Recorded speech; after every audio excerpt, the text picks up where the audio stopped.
It's now time for What's Up Asheville, sponsored by the City of Asheville, with the host, Mr. Sam Parada, and here he is. Hello Asheville, welcome to What's Up Asheville here on the WRES 100.7 FM. I'm your host Sam Parada. Happy New Year everyone. And today we have the dynamic duo, fan favorite guests, Meredith Friedheim, communication specialist, a colleague of mine, and Christo Bubenik, communications for parks, almost a colleague of ours, but we see you a lot. How are you guys today? Good. I'm good. I hope everybody's had a good start to the year. Yes, please, knock on wood to keep that going for forever. Yeah. It's a little chilly today. It's going to be chilly for quite a while, but today we're talking about the city's Riverfront recovery projects. Now we're going to go a little bit over what the projects are, some engagement that took place, and what to expect moving forward. So who wants to take a bite at telling me, because I know very little about this, what are the city's Riverfront recovery projects? Sure, I'll kick it off. So this is Meredith. So the city's Riverfront recovery projects, we of course had the devastating tropical storm Helene come through here in 2024, and where we saw so much of that damage was at the city's riverfront parks along the French Broad River and along the Swannanoa River. So essentially these are two separate projects. One starts, right at the Greenway, where the Greenway hits Hominy River Park, and then comes all the way down through Carrier, French Broad Park, and the dog park, and then all the way down, sort of ending at Craven Street and the Jeff Bowen I-240 overpass. So very beloved area, big attraction for, river access, and there's, of course, the velodrome is part of Carrier. So much going on in Carrier Park, so much going on in all those areas along that riverfront. Yeah, and on both sides of it too. yeah. Oh, both. So it's not just that one stretch. It's not. It's 5 miles of riverfront. Pretty much both sides of it is all public recreation space. I have not been in a while. I used to rock climb over by that area. There used to be the rock climbing gym. Yes.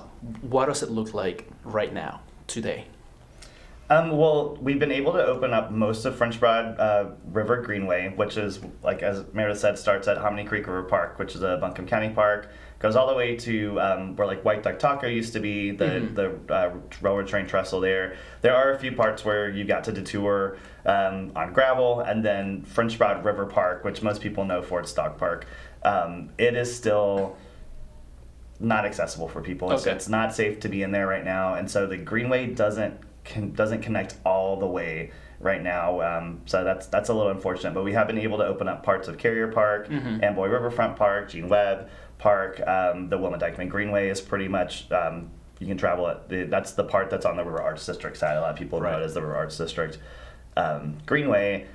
A lot of the things that are in there right now are kind of like temporary fixes, because we know how important these spaces are to people. They are kind of the living room, backyard, front yard for many, many people to connect. And so we've been able to do some temporary things to get them open, as people have said that it's safe. But we're saying to people who really want the other stuff open is wait. Yeah, we have to get the final go ahead from federal regulators to tell us what exactly we can demolish, what things we can reopen, what things can be repaired. They have a very complex formula that goes on with it. Exactly. And so that's for both projects. They're following the same. Yeah, both projects are in that same situation where we really have to rely on the federal processes in order to be able to build back, and not. Yeah, and so Azalea is sort of the other project. I said two projects. And they're both such big projects. Like that French Broad project we just went over, it's so much. And then we have the Swannanoa Riverfront, and the area over there that's city-owned. is Azalea Park, which is also a dog park. The JBL soccer complex, so that's a little bit tricky. It is part of the project area, but we lease the fields themselves to the Asheville Buncombe Youth Soccer Association. So they have their own funding to rebuild those fields and have started reopening them. Right. But then we have the bathroom complex, and that is city property. And then we have some parks facilities, of course, recreation park and the pool. The nature center was largely untouched, so it's not really included here, but still a lot going on in that area, and that was a huge hub for our community as well. Yeah, and with that, like the week before the storm hit, we'd already had it. Parks and Recreation was looking at a way to better connect Recreation Park and Azalea Park, the soccer complex, WNC Nature Center, and a lot of undeveloped area over there. So most people really just know Azalea Park for the soccer fields and the really popular dog park that's over there. But there are a couple hundred acres that are undeveloped that are part of it that makes it almost as large. If I think it's around the size of Richmond Hill, the land area we have there.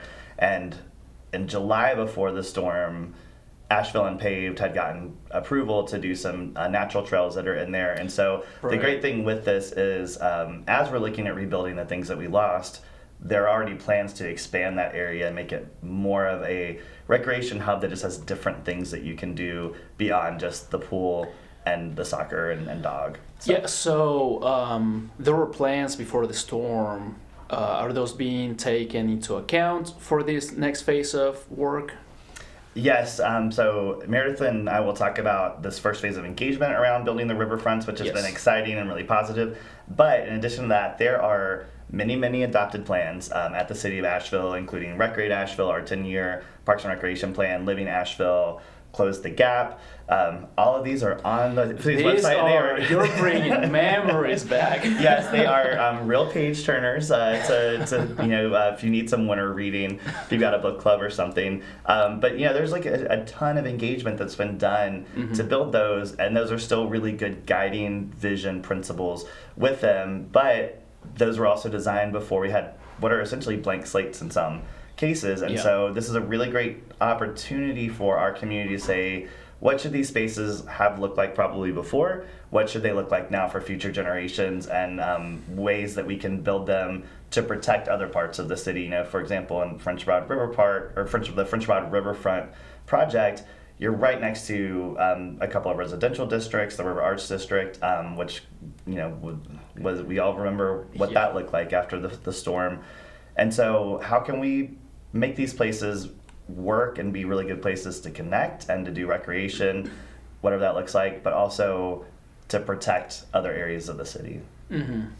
And so this engagement took place. We have plans from prior, projects and ideas. Those plans, those had engagement happen, and then you also had very specific engagement for this in November, December, just this past year. So they're very recent. Yes. How did that go? I'll let Meredith, because Meredith was really the constructor of a lot of making that happen. Yes. Team effort, 100%. But yeah, so with, I'll kind of back up just a tad. So we obviously identified this need to build back and to build back better. And how are we going to do that? So we brought on design teams for both the projects. There's 2 different design teams. And we realized, okay, the first step is we need the community's input. So how, like Christo was saying, how are we going to build back? And so that was the first step, is to gather that information. And so we decided, well, let's just do it together. So like Azalea and French Broad together. So we did this combined effort at the end of November through sort of the middle end of December of last year. And what that looked like was we had an online survey.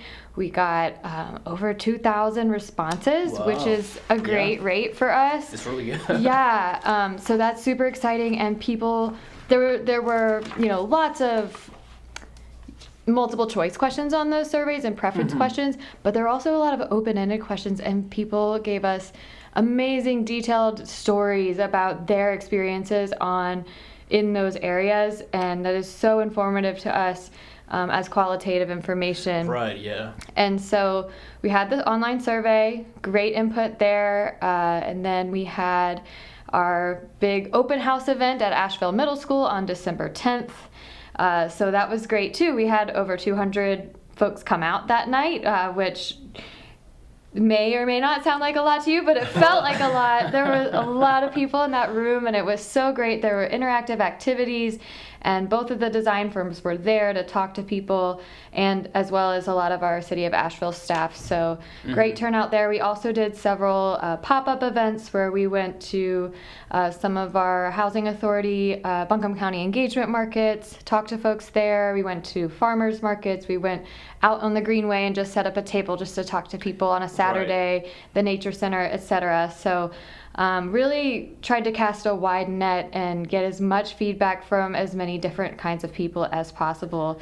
And then for the just the French Broad project in this phase, and we are planning to do this later for Azalea, we also did focus group discussions. So we had 4 topics: recreation, businesses, neighborhoods, neighbors, and environment. Okay. So we had different enthusiasts. Those were open to the public, but we did kind of have a capacity limit. But they were able to come in and talk for a full hour, just sort of a roundtable discussion on those specific areas. So great input from those sessions too. So now we're in this place where that engagement has wrapped up, and we are processing it. And that was all in the course of like a month? Yes. That's a lot, Meredith. Yeah, did I miss anything? No, what I really like is all these different formats brought out different people, and how some people want to get a little bit deeper. Some people want to keep it really high level. Some people were very focused on I am a roller skater. There's got to be a roller skating. I was just going to ask, how many people asked for an ice skating rink? That was a big part of the identity down at Carrier Park, at least, to have the skate rink and the velodrome. The Halloween skating thing, like that event, I missed that. You're not alone with that.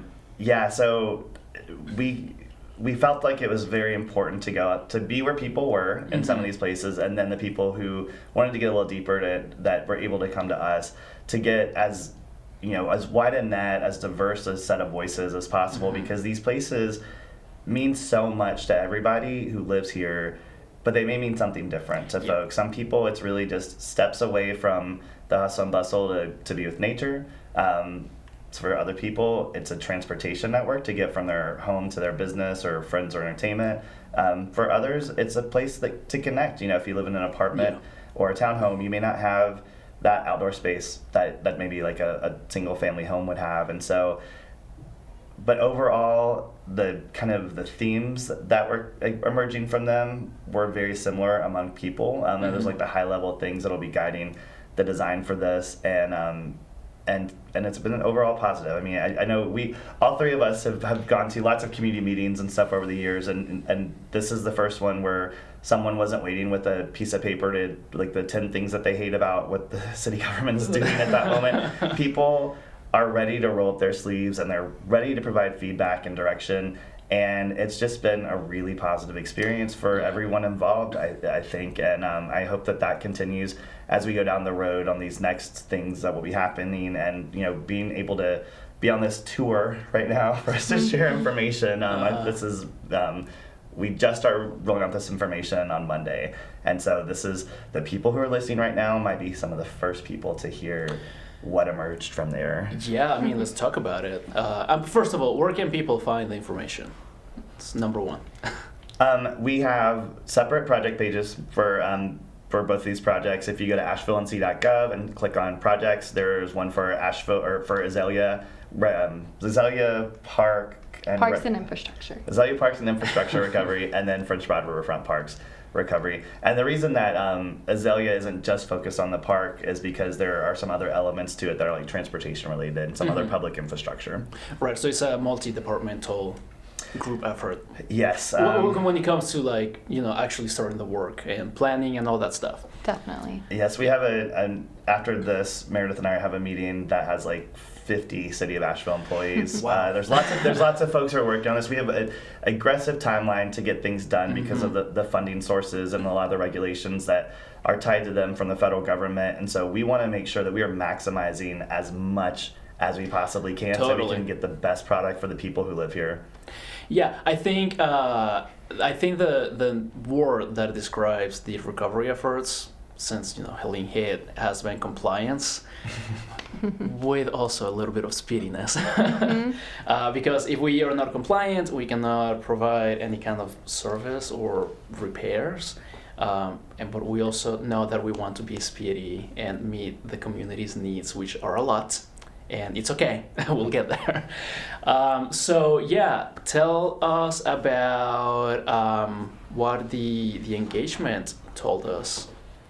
Do you want to kick it off? I was like, you put together the really beautiful report, so you probably know a little bit more. I will say that the biggest overall thing, and some of these would happen no matter what people told us. We know from the immediate aftermath survey, the recovery survey that the city did, people said it is more important to get this right than to put it back exactly the way it was. And so let's explore ways that we can design spaces that are maybe meant to be flooded and can hold water, but also clean our river, provide recreation spaces, especially for the French Broad, Riverfront stuff. Features like the velodrome and roller rink, continue to come up, lawn bowling, some other stuff. But another thing that came up is this is 5 miles of riverfront. We've been working for I've lived here since the 90s, and the river has come a long way from what it was at that point in terms of being seen as a place that you can actually get on and do recreation, a place that you would go to spend leisure time, and the whole transportation artery that's been set up on Riverside Drive and Amboy Road, connecting West Asheville to other parts of the city. And so people were saying, let's take care of this. Like, let's take care of the river and make sure that we're putting in riparian zones, which is the kind of weedy zones between where you would be doing recreation or transportation type thing and the river itself, so that what's going on is cleaner water, reforestation, making it natural, keeping it sort of the heart of the city that it was before everything came through. So basically be able to swim on the river without feeling like you'll walk out with 3 eyes. Well, I don't know if we'll be able to fix that. But I think that the main, one of the main things that I heard too was, and that we've seen and is, and this will be a fun challenge for the design teams too, is people want the parks to not just be put back the way they were. Yeah. They want them to be put back in a way that can be flooded again, to where we're not in this place in 5 years if it happens again. And at the same time, people do want to see their favorite things come back. So that's where we'll probably have to find that balance. And is how can we deliver on what folks loved about it before, and at the same time be prepared for that next flood event. Yeah, and I also feel like when it comes to engagement, people, and I'm talking from experience, may feel entitled to, I said my opinion and I want to see it happen. And I think the beauty of over 2,000 people responding to the survey, and that's just a survey without any of the other engagement, is there's 2,000 people who may feel like that.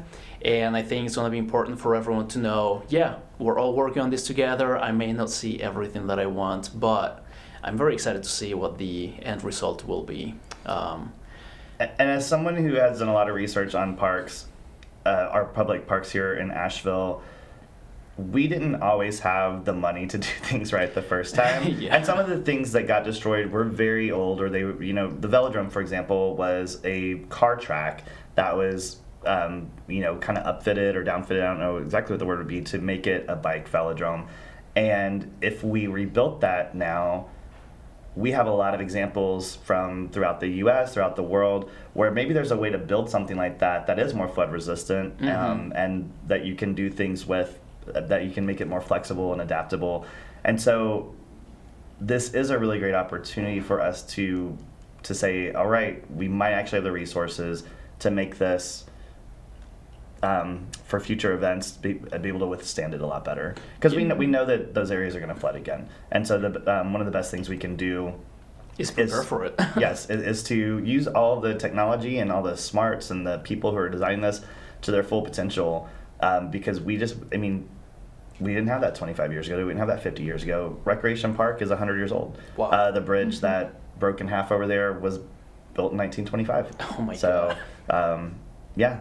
Yeah, and to Sam, your point too, what we have to do as the city and the design teams is seek a balance, right, of all of the voices and what everyone wants to see. That's why we can't ever please everybody, but we have to try to strike a balance, and we can keep on. Another thing that I heard we did hear a lot of is people are interested in access and safe access to the river, or access within the parks, you know, whether that's more nature-oriented trails within the parks.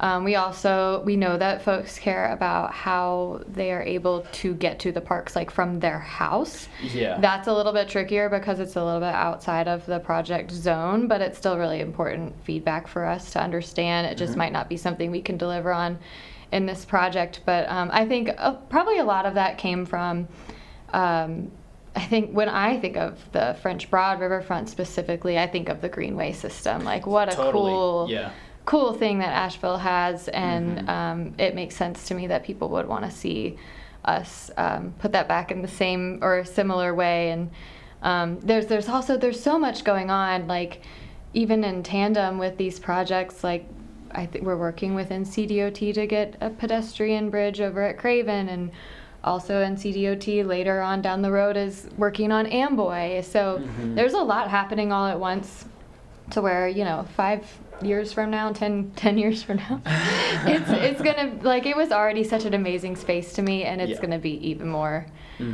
amazing. Yeah, and so I think that's a really good point that Meredith brought up. It's not like everything needs to look different. What we heard a lot was that Wilma Dykeman, which is the side, like I said, the Greenway that's on the River Arts District side, people love that there's buffered bike lanes, that the Greenway itself is lit, it's got lights on it, as well as being, apart from traffic. And so there's some things that might come back looking really, really similar, maybe with just some other elements that are added to them, especially things that were done recently and were done correctly. I was going to say, if it broke, fix it. But if it didn't break, or if it was working before, just bring it back. And then you'll find the little... I'm very curious to read all the comments and stuff. I'm sure someone put a nice skating rink, and if it doesn't happen, I'm going to be writing a letter to the city. Someday. But yeah, so the engagement is not over, though, because there's a multifaceted approach to this. There's going to be many steps that the city needs to take, and I assume you're bringing the community along. So what's next? Yeah, so we shared basically 7 themes that we saw that came with French Broad Riverfront Parks Recovery, and then 7 for the Azalea Area Project. We shared those with the city's Infrastructure Recovery Board on Monday, and then with City Council on Tuesday of this week. And so we got their feedback to sort of say, does this sound like what you've been hearing from conversations you've had? Because this is what we heard from 2,000 people. yes, and this is what the design team is now going to take to develop concepts.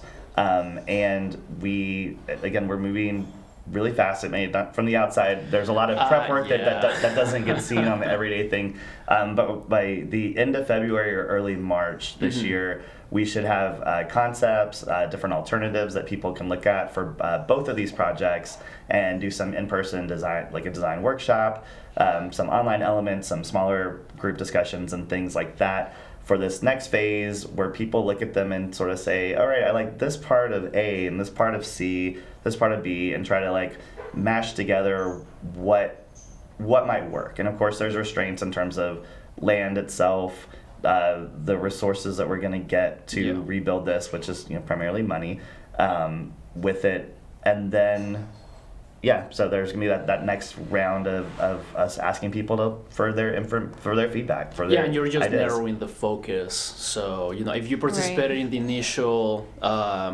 engagement, the survey, or if you spoke with people, and you're going to participate again, you may see some similar topics, but it's going to be more narrow. Yeah, more refined. Whereas the first phase, we were really open and said, what do you want? Like, tell us, how we should prioritize things. And this is, okay, we're taking what you told us to prioritize and we're putting it on the map. And these are some early visuals of what it could look like. Right. So it's really cool, and probably I hope that everybody comes out and gives us all the feedback. It feels pretty nerdy too, to be like, ooh, I like this there and that there. Right. And this, Is it like definitely an more interactive refined. map where you put things where you want? We're still figuring out how exactly we'll put it out to the community, but yes, there will be maps involved. Okay. and I think it makes it way easier. That this first one was really conceptual in terms of, would you like to see more natural elements or more, like baseball fields or pickleball courts or something like that. That type of recreation. With this, you really are reacting to something. You're able to see like what can fit there. We'll have some rough cost estimates and stuff like that. And so I find that it gives people just a much better idea of how to wrap their head around that. Totally. That like, if you have this, you may not be able to have this, unfortunately. I just make people see the money, or like, well, not necessarily the money, but like the limitations. Yeah. Because again, in my head, I would love an ice skating rink, but if you showed me a map and the money, and I'm like, okay, yeah, I can see that it doesn't make sense. Are you saying ice skating rink? Is that what you're saying? What did you think I was saying? I don't know, just skating rink no, or ice, nice. Specifically skating. ice. Okay, Sam. Yes. and some of these things that people may want to see down by the river, it may not. We packed a lot of stuff into Carrier Park, and we saw what happened. Then it's all offline. That's the only place that we had sand volleyball courts, ice skating, the velodrome, things like that. And so maybe it makes sense to move some of those things away from the river to some of our other parks that are possibly underutilized. I feel like all of our parks are packed full of stuff, and they're always in use because people in Asheville are awesome, and they love to be in nature. They love to be playing games and sports and connecting with people. But yeah, it might be that maybe we don't put something back there, but we put it somewhere else. Right. Yeah. Can you go over those 7 like main topics that you found for each park? Is that something that we can do, or are those hush hush for now? No. Oh no, this like I said, this has been presented to people, and of course for all of those out there who follow the City of Asheville's YouTube channel, they have been live streamed as well, and you can go back and watch the other ones. I don't know, do you want to do like one and I do the other? Or? Yeah, you go with Azalea and then I'll hit French Broad. So. All right, so the Azalea Parks and Infrastructure Recovery, the 7, and these are in no particular order, they're just alphabetized basically. Well, they're not alphabetized on here, but they're not in any particular order. This is Christo's favorite order. So flood resilience is a design standard, so that would be, involved with everything that we do with it. Yeah. The swimming pool and water access, people love their swimming pools in Asheville, and also at Recreation Park, a lot of people were able to fish over there because the water is pristine and is stocked with stuff, and so maintaining that, but maybe making it easier. Alternative sports and lifestyle activities, so that's like moving beyond just like the basketball court, the playground, swimming pool, and soccer fields that were there, possibly something like a disc golf course or petanque, bocce, lawn bowling. A lot of these emerging sports, people are looking for places where they can connect over those. Nature first trails and connectivity, which is basically natural surface trails, wooded trails. That always comes up on any survey that we do. Nature play, pedestrian safety and multimodal access, which was a big theme for both of these, and ecological stewardship. So a lot of resiliency built in, and also ways to connect with the natural world. Totally. Meredith? All right, so for French Broad here were the themes that came out of that engagement phase 1. And again, no particular order. Meredith's favorite list. We had multimodal transportation artery, so back to that greenway system, and also maybe having to do with the roads in general. Dedicated cycling and skating places, Sam. Yes. So that was a theme. A third space for social health. So what that kind of means is a place that's not your home, not your work, but a third space so where you can come and socialize and recreate. Safety and visibility, we heard that as a theme. And then nature play and active agility, similar to the Azalea Project. River access, we know a lot of people are floating down the river. There's outfitters. So people want to see that come back and improve. And then reforestation and riparian health, back to that resiliency aspect. Great. I mean, I can see the themes. People want a safe place to go out and do fun stuff. So yeah, I'm very curious what it's gonna look like. As Chris said, late February, early March is when the next cycle will begin. Yeah, if you go to ashevillec.gov and click on projects, you can go to the project pages for both of these, sign up for milestone updates. That's the best thing to do, because your inbox is kind of your homepage, and this way you get that information sent right to you when the next round of feedback is going to happen. Great. This all sounds very exciting. I know it's going to take some time, but we'll be here every step of the way. Thank you so much for giving me I learned a lot today. I literally knew nothing about this coming into the show. So thank you so much. As always, so good to have you. Thanks for having us. Anytime, literally anytime. Yeah, it is great to be able to have this platform to share information with our community, and then beyond just the people who are listening over the air, to put it on the city's YouTube channel, so people can listen to it later on who maybe weren't able to hear it while we were doing it live or one of the repeats. So that's it for today. We'll see you next time, and be good to each other. You've been listening to What's Up Asheville, sponsored by the City of Asheville in collaboration with WRS 100.7 FM. This program will re-air every Monday, Wednesday, and Friday at 12:30. Thank you for listening.